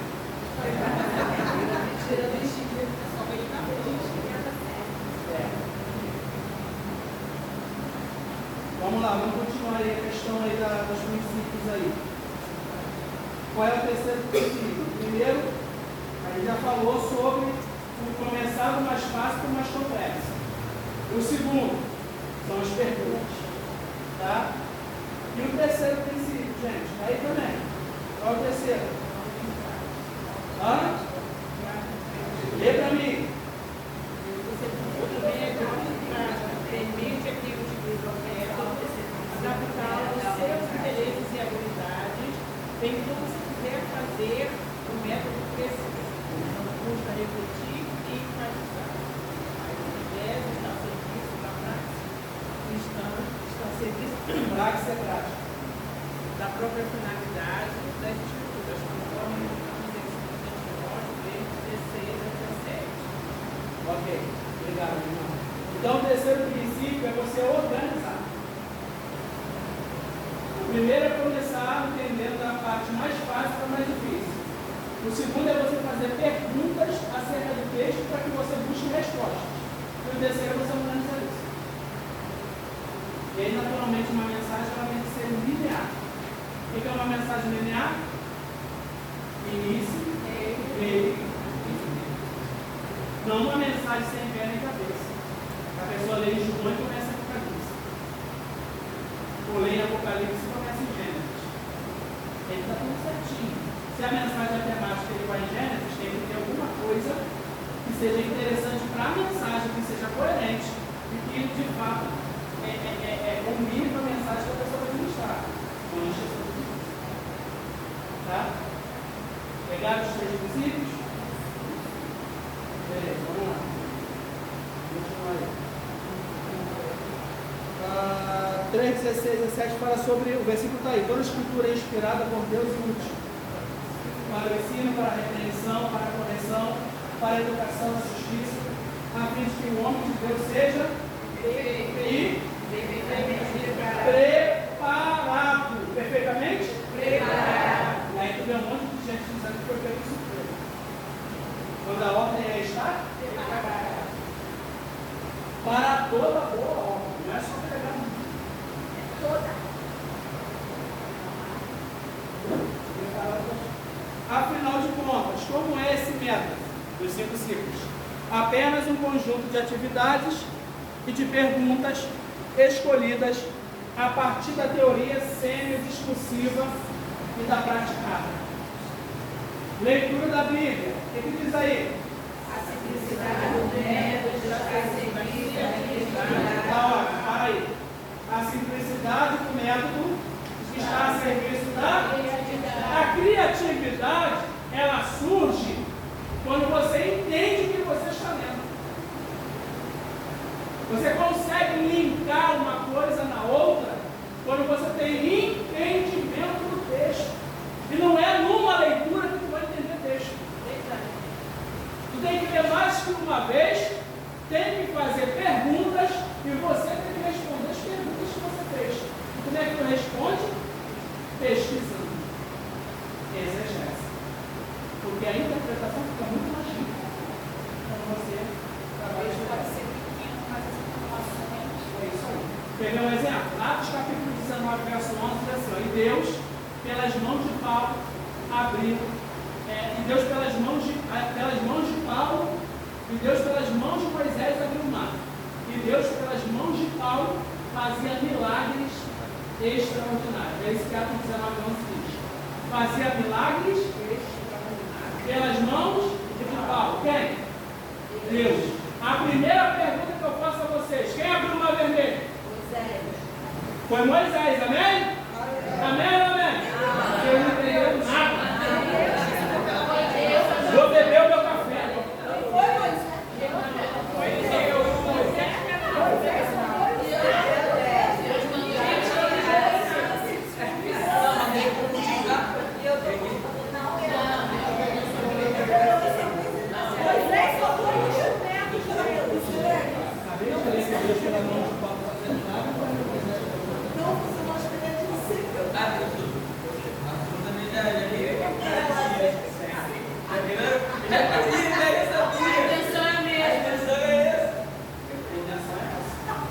Porque aí você aprende a não responder de primeiro.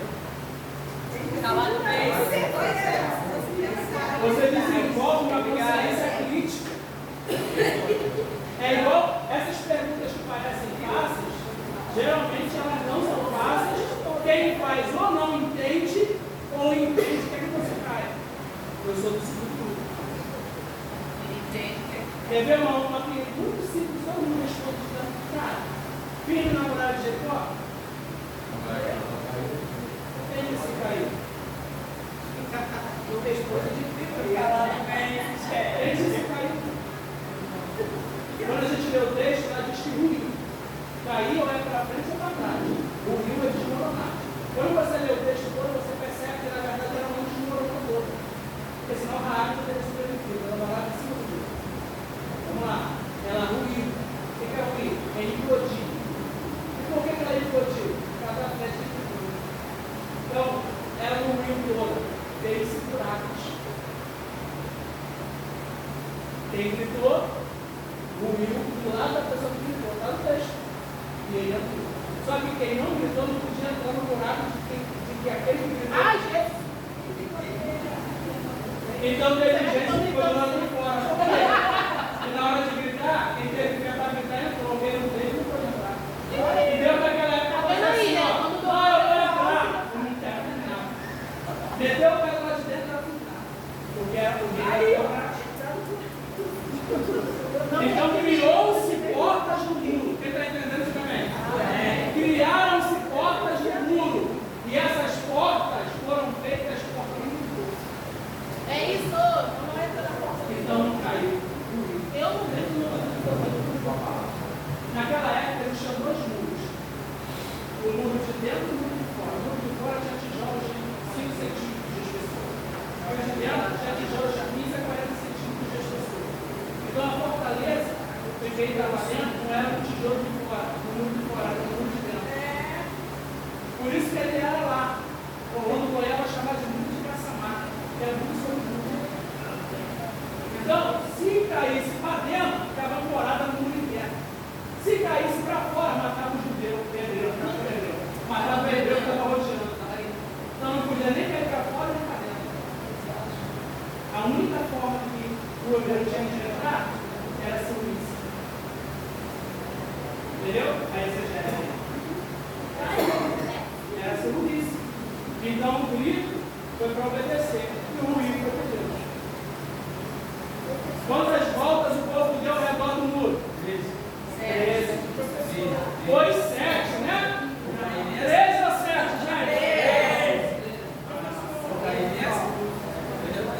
Eu aprendo com essas pegadinhas que não dá para confiar, né? Essa é a ideia. Foram 13 voltas, eu falei semana passada, hein? Eu ouvi gente dizendo 7, hein? Vou tacar o celular, hein?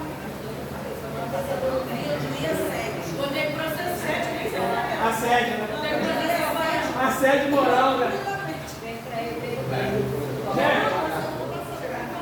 Gente, a gente começa a compreensão maior quando a exegese é feita. Vocês perceberam que teve profundidade de um monte de coisa que foi falado por causa da exegese? É pesquisa. Como é que eu descobri que existia 2 mundos? Aí o pregador, quando aplica isso, aplica com profundidade. Aí tem gente querendo vitória por aquilo que todo mundo vê, mas o que está escondido ele não libera. Então não adianta querer que o muro externo caia quando você mantém preservado o interno. Aí quer que o marido te perdoe, mas não esquece a mágoa do que aconteceu. Perdoa é externo, mas a mágoa é interna. Então a ordem é, quer que o milagre aconteça? Tu vai ter que derrubar o muro externo e o interno também. Porque a fortaleza nunca teve naquilo que todo mundo vê. Ela está naquilo que só você e Deus sabe. Entendeu ou não? Então permita que o muro interno rua para poder então o milagre ser completo. Aplicação em cima da exegese. O pessoal vai achar lindo. É lindo, mas ele trabalha. Vai ter que ruir o muro, né? Mas os 2 Os 2, senão eles não entrariam não. Segundo o Rolando Goiaba, ele era tão largo para esse muro, por conta dos 2 muros, que um carro de guerra passava em cima. Um carro de guerra podia passar em cima, por causa da espessura, da largura. Era grande. Gente, tinha casa em cima do muro. Tinha casa. Tinha casa. Pessoas jogavam coisas lá de cima. Igual a muralha da China. Que é toda a China e ela é lá. As pessoas andam em cima. Pareceria que eu vou. Passa aí.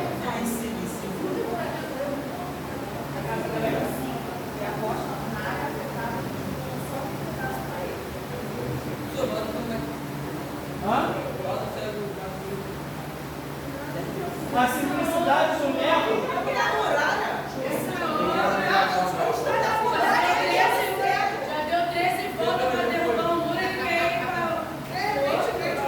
Há um propósito nessa pergunta dele. Tem um propósito. Certamente tem mensagem aí. Espera acabar. Assim, nada, vou embora com meus amigos.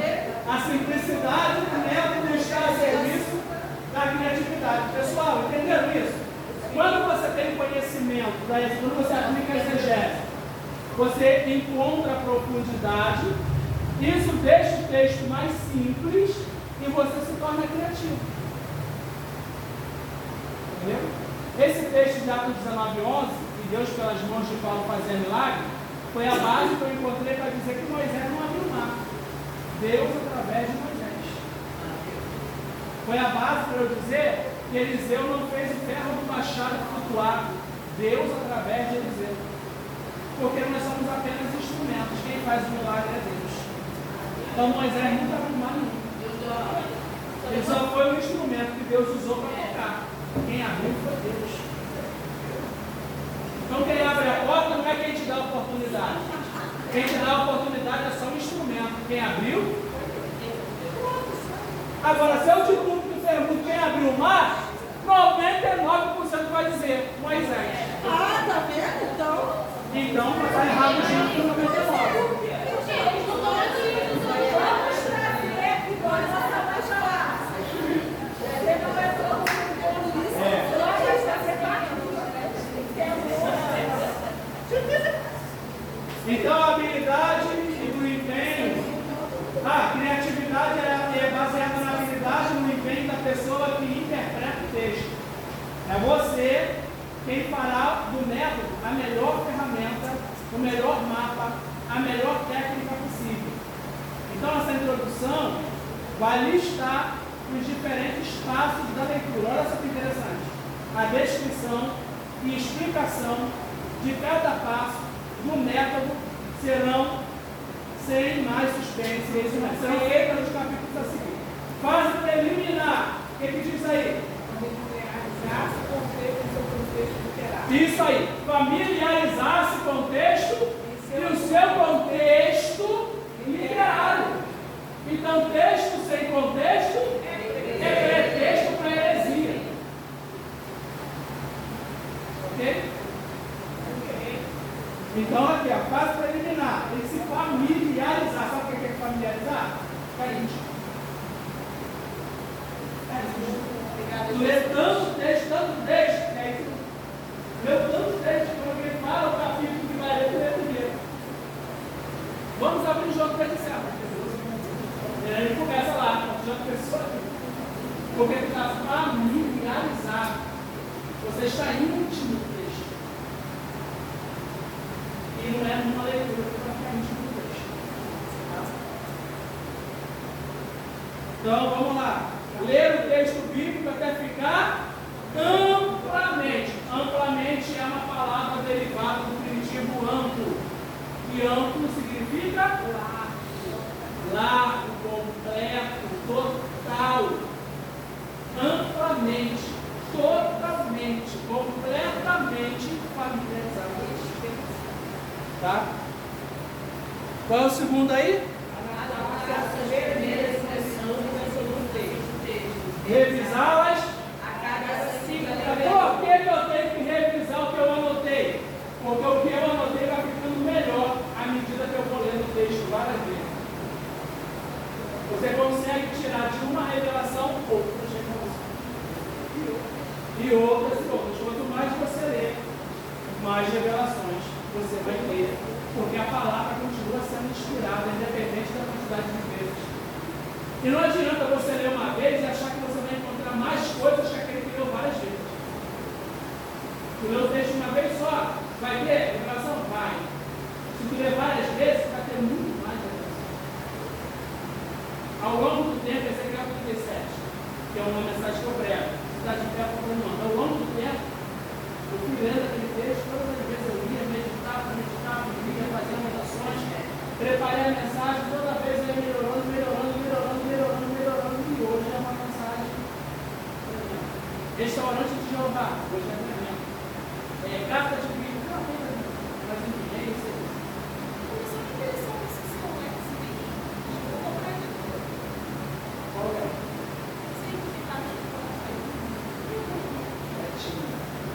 Ler, qual é a terceira dica aí da fase preliminar? Ler o livro, possessão do livro, Ao qual o texto referente, notando as principais revelações, vocabulário, pessoas, lugares, tem que ser paralelo. Entendeu não? Você tem que entender qual é o lugar, quais são as pessoas que andavam ali. Se você vai ler um outro texto paralelo, tem que ser na mesma época, ou tem que querer dizer a mesma coisa. Né? O meu pregador pregando lendo um texto, agora a gente vai criar um paralelo com o texto X, que nada tem a ver com o texto Y. E o que ele prega, nada tem a ver com X nem com Y. Ok? Então,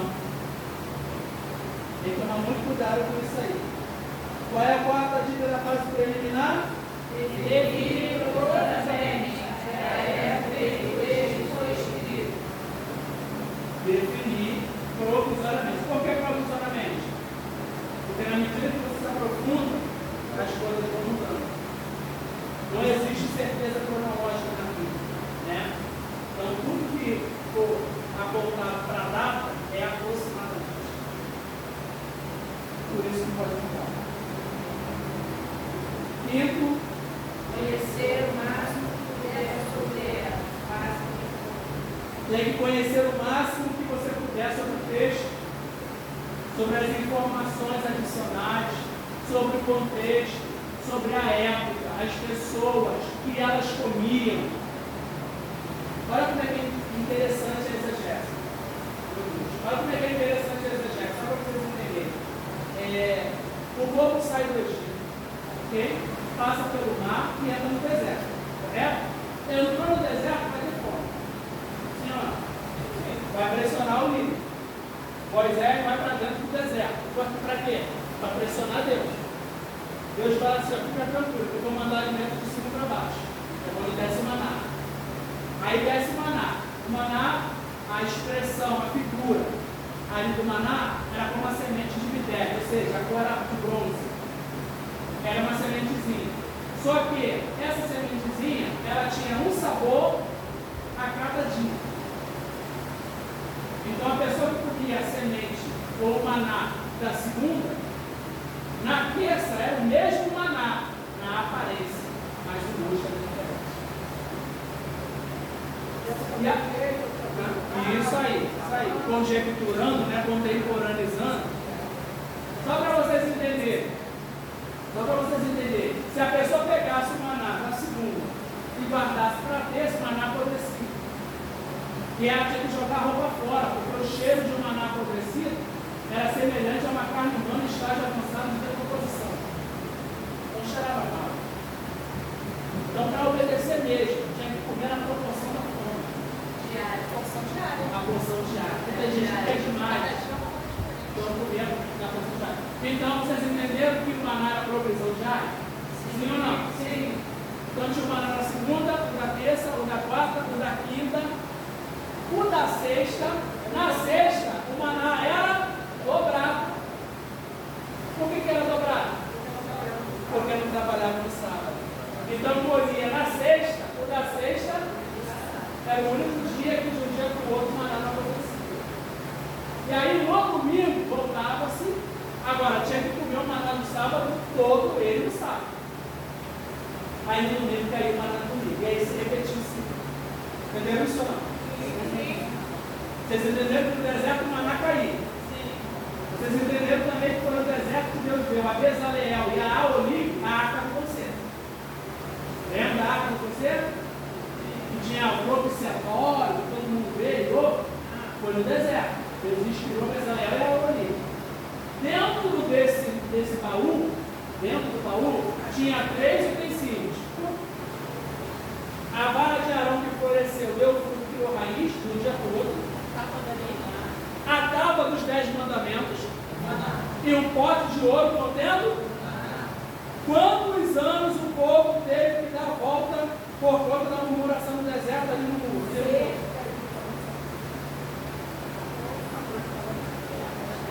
E o maná nunca apodreceu. O maná nunca apodreceu.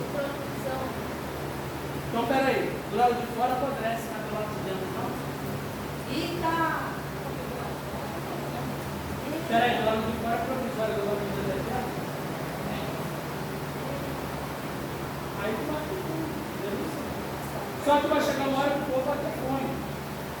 E vai enjoar do maná. Mesmo o maná mudando de sabor.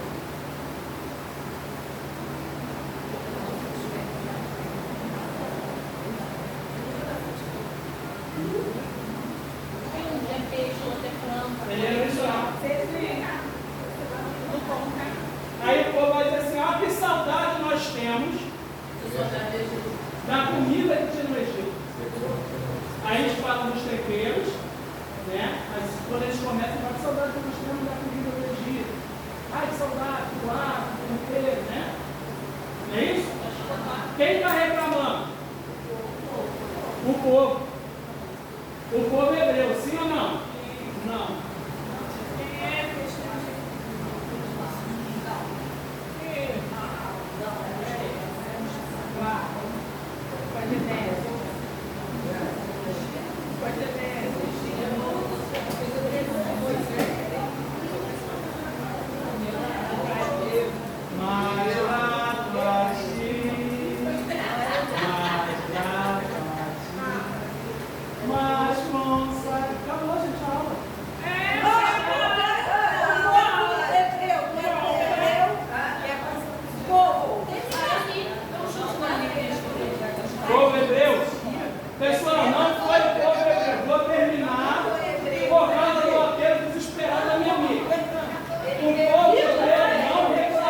ponto de reclamar foram os egípcios que estavam no meio do povo hebreu.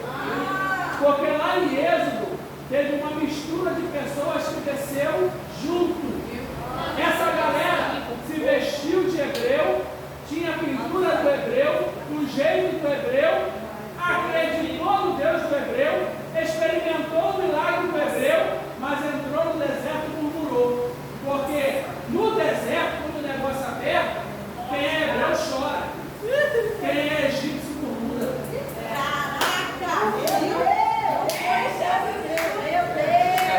Como é que eu sei que foi o egípcio que murmurou? Porque hebreu não comia o que queria, comia o que sobrava. Como é que eles vão sentir saudade do que não comia?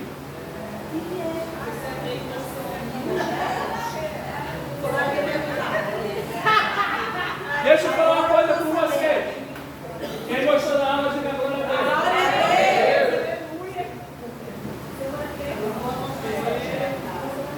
Semana que vem a gente faz um resuminho na primeira parte, na segunda parte é a prova. Vamos trazer isso aqui com vocês. Pronto.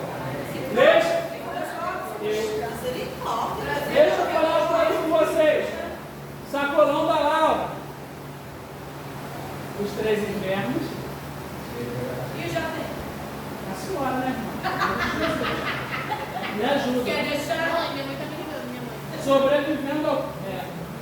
Sobrevivendo ao caos da aparência para da depressão.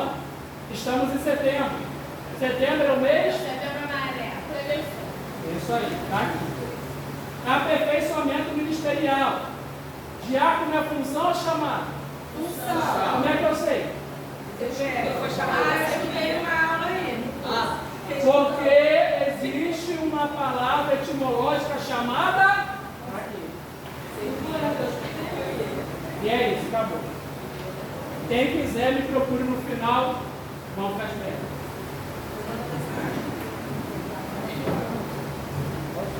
Me ajude a comprar o sacolão da Laura. Vamos orar! Vamos lá? Quem não tem artrite, aposta, curiosa, sacolão da Laura. Ai, pastor, já tá no momento. Vamos agradecer. Senhor, queremos chorar.